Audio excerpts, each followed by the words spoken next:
You'll remember that several months ago we made a commitment to honor the service of Larry Leggio and John Mesh. We committed that KCFD would continue to do our job to the best of our ability. We also committed that we would continue to serve with dedication that has defined us for generations. We further promised to remain committed, but we've also said that we were going to become stronger and we were going to become safer. And this investigation is how we continue to in that process.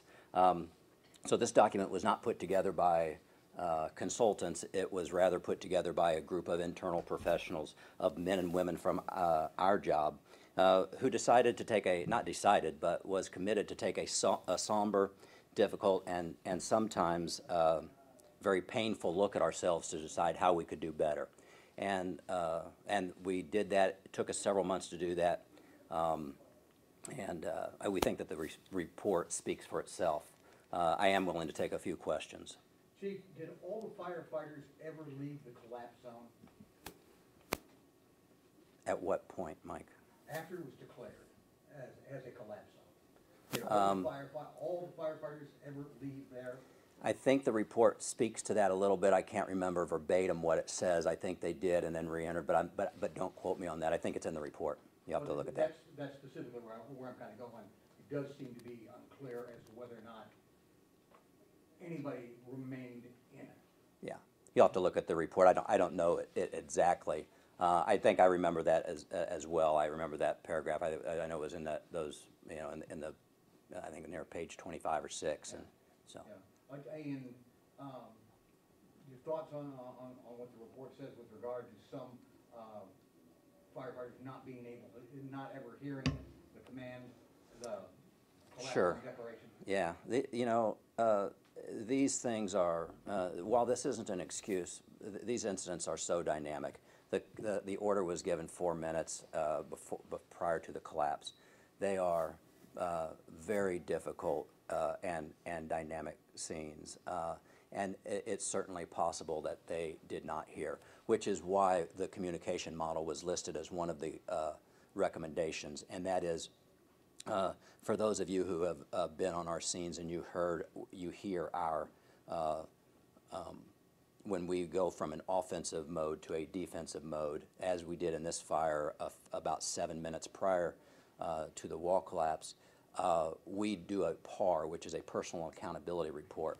We've added that component into our new policy on structural collapse. So when we give an order such as a collapse zone, we will now request a personal accountability report that everybody has heard that order. Chief, can you elaborate in terms of how you think this report is going to help firefighters move and do the job differently from day to day? I mean, in terms of, it's a spotlight on the department, specifically saying what? What have you learned from this? Well, you know, I think it's important. That's actually a good question to lead into this.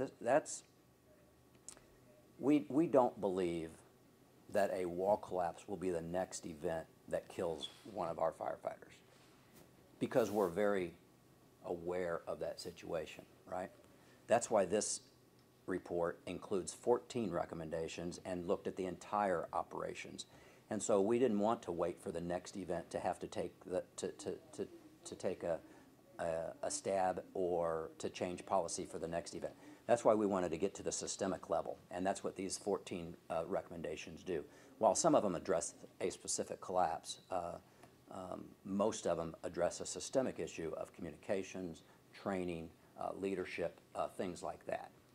When will these recommendations be put into effect, and will all of them go into effect, or is it just something that you'll just start to talk about? Well, many of them are in effect now. We have actually written 3 new policies, have already conducted the training on them.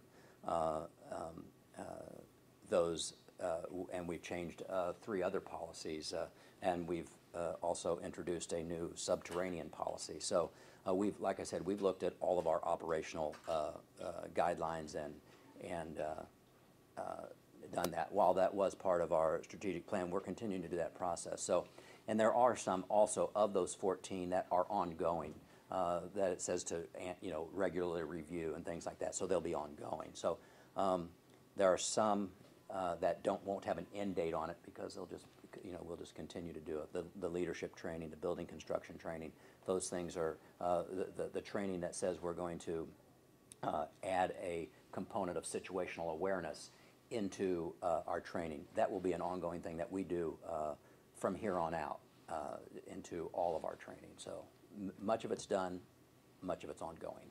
Those 3 new policies, what do they include? Obviously, structural collapse is one of the policies. The other is we revised our Mayday policy. We revised our high-rise policy, and we introduced a new subterranean policy because of all of the underground facilities we have in our city. Paul, will any of this require adjusting your MOU with your various labor groups? No. No. Can you elaborate a little bit on what you meant by the subterranean policy? You started to explain, I kind of got it, but not quite. Sure. Well, you know that we have a large network of underground caves and things like that. And so while we operate that, we have policies, or we had operating procedures, but not very good. And if something were to happen in one of those facilities, you would be asking me for our policy on that, and we'd say, oh, well, we've got it in draft form. What we did is we finalized that policy to be able to say how we are going to operate in there, because they're such difficult. It's basically a high-rise, a lateral high-rise. When you look at this report, is there anything in particular that stands out that kind of raises your eyebrows, saying, oh, maybe I didn't know that, maybe we need to do this a little differently? Is there any 1 or 2 or 3 things specifically stand out in your mind? Well, I don't know that anything's a great surprise to anybody who was involved in the investigation or even on the job. Like I said, it's painful to take this kind of look at yourself and be brutally honest. And I wasn't part of the investigation team, but I'm very proud of the work they did, and it wasn't an easy job, an easy task at all. It was a very difficult task, and I think they did a beautiful job. Chief, when you talked about revising the communication policy, is that making sure that everybody's using the same vocabulary? I mean, what? That's part of it, but that's pretty basic, especially amongst the firefighters. What it is that personal accountability will certainly be part of that. While we did add that particular piece to our structural collapse or our collapse zone policy, we'll also add that to our communications policy and our IMS manual. So it'll be in 3 different places. But it will talk about how orders are given, so that they're given the exact same way every time. Hey, hey me, this is you, or hey you, this is me. So that's the format that we want it in, so that everybody understands that, so that we're clear and we know who's sending the message and who is expected to receive the message. That report talked about undispatched units that showed up. Is there going to be a change that nobody moves until they're asked? No. We're thankful for that many times. While what the report did point out, and it's not a rampant problem. We have, because of the new technology that we've implemented about 5 years ago. That happens very little. It did mention it on this one, but the issue is reporting in. So. Because we have AVL, automatic vehicle locator, we know who's the closest, and so we're going to send it. So it doesn't happen that people add themselves to the alarm. Yes, our middle manager will certainly make sure that they reinforce the policy that's already in place, but there's no new policy on that. Is that kind of just human nature for them? If they hear that call come through, they're going to rush to help? It is. It is, but it's still a very, it's very difficult when you have many resources coming in that the incident commander doesn't know are there, and so it becomes difficult to control the scene. In this situation, it had 0 impact on the ability for us to do our job. Like I said, that's one of those systemic moves those systemic issues that they looked at and said, what could cause a problem in the future? If we have these people on the scene that we don't know, that we aren't accountable for, or that we don't know are on the scene, and something were to happen, we want to know who's there. And so this is just, again, another way to look at kind of our systemic processes. You say a lot of those recommendations have already been implemented. When and how did it trickle down to the everybody up to speed now in terms of what? Yeah, we've gone through our first round of training on all three of those policies. I don't believe we've hit the high-rise policy because it's so extensive. We have a very good handle on our high-rise procedures. There were minor changes in that. 3 other policies that I mentioned have gone through the first round of training. And while the process is that that we deliver centralized training on those policies to the middle managers, and then the battalion chiefs go out and train their district. I haven't gotten confirmation that that has happened, but my guess is that it has. But we you know, I just haven't seen the records. When did it trickle down? In the last month, 2 months, maybe. You know, these were policies that have been in the works for a while. Can you talk about the collapse zone policies? What's going to change there?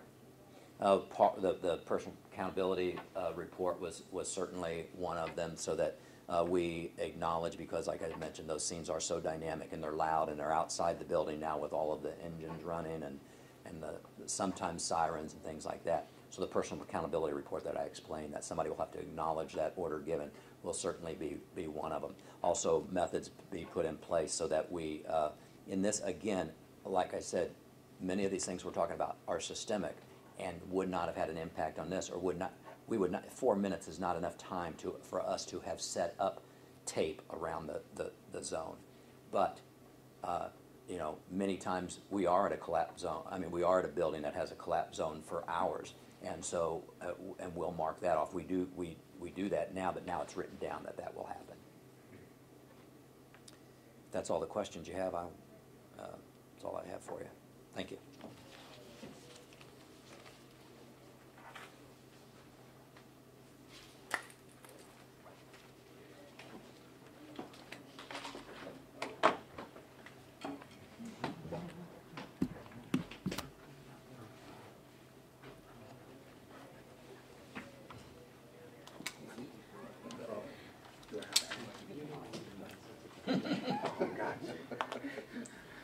There's James.